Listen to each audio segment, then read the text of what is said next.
And welcome into To Your Health. You know, two parts of your body that you can use an awful lot is the hand as you're eating, and of course if you want to wave at somebody. Very important to make these things happen is this little thing here called the wrist. And have you ever just kind of bumped that funny bone? Well, that funny bone is sometimes in the elbow, cause you quite a bit of pain temporarily. But what about if that pain stays with you and stays with you and stays with you? It might be a sign that you need to see it treated. My guest is Dr.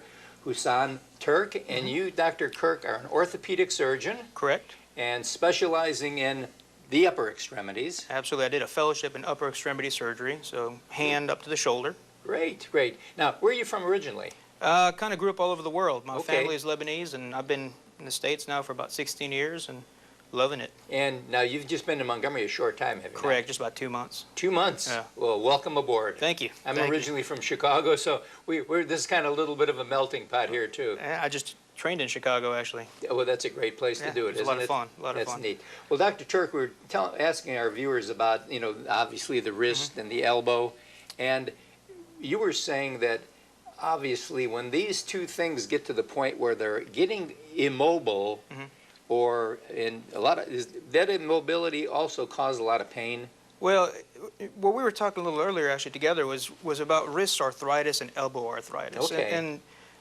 arthritis is an inflammation of the joint. And it can be caused by something going on systemically in your body, a rheumatoid arthritis, psoriatic arthritis, or it can be due to degenerative arthritis, just wear and tear, or it could be a post-traumatic where somebody had a fracture to the wrist or their elbow and it was treated either surgically or non-surgically, but instead of getting a smooth joint, you kind of get a little wear and tear in that joint and it becomes painful. So a lot of the patients I see, if most of the time elderly patients or somebody who maybe younger had a surgery and the bones really weren't lined up just right, so they kind of start grinding on each other. So that's important because I've heard of a lot of people as they got older said, you know, I had this surgery done when I was a little bit younger, and it never seemed to just feel right after that. Right. And that's probably the function of something was not done properly at that Well, point. it's not. It's just a matter. Sometimes the bones are broken so bad you can only do so Okay. much, and it's just the nature of the injury itself. And once we get that wear and tear, and the patients really can't take that anymore, a few years ago, our only options were really to fuse the joint. So instead of having a wrist that is painful but moves, we just give them a non-painful, stiff wrist. Okay. So And it's not usable at all then? well, To an I mean, extent. you can to an extent. Yeah. So nowadays, what we can actually offer are wrist replacements, where we actually put in some metal and some plastic, so that the patient can have functional, pain-free motion in the wrist. Okay. And actually, we can do the same for elbows as well. Normally, obviously, the patient or one of our viewers would say, okay, I'm starting to get a little bit of a problem here. And they, you know, obviously, they normally start with their general practitioner. Correct. You know, you're in for your physical, and the doctor says, well, what's changed since the last time I saw you? Well, I got a lot of problem here. Then at that point, they would refer you to the orthopedic surgeon. Absolutely. Yep. And then the procedure would be, you wouldn't try any kind of physical therapy first, would you? Well, I These- always like conservative therapy first. I think surgery should always be a last option. Okay. And so what I like to do is try some splinting, so I try some injections, some anti-inflammatories, and see how patient gets along. If we can buy another couple of years, great. But I think always with replacements, we always just got to be cautious not to jump in right off the bat, and really take a look at the patient as a whole and see what their expectations are. And usually the patient will pretty much let you know, okay, this has gone beyond the point of fun. That's exactly what it is. I now want to have some relief from this. Correct. And then Correct. that's usually the cue that they're ready for the surgery. Right. Is it it's obviously anytime you're in surgery, it's major, but is it a long procedure when you're working? Well, on these? for the total wrist replacement, it's about an hour and a half. And I always tell my patients, you know, any surgery on myself, I consider a major surgery. So, Absolutely. you know, I completely feel with them. Sure. But for the total wrist, we just keep you in for a night and let you go home the next day. You'll be in a nice big splint.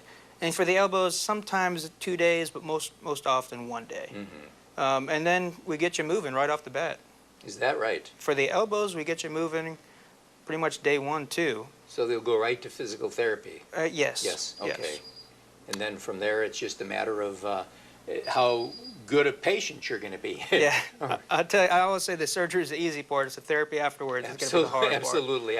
I've been in physical therapy a time or two, and you know, it's crazy because a lot of times you're in there and you're thinking, this is so simple, or can this be doing any good? But yet, you know, you've got to pay attention. It'll do good on it. Absolutely. Yeah.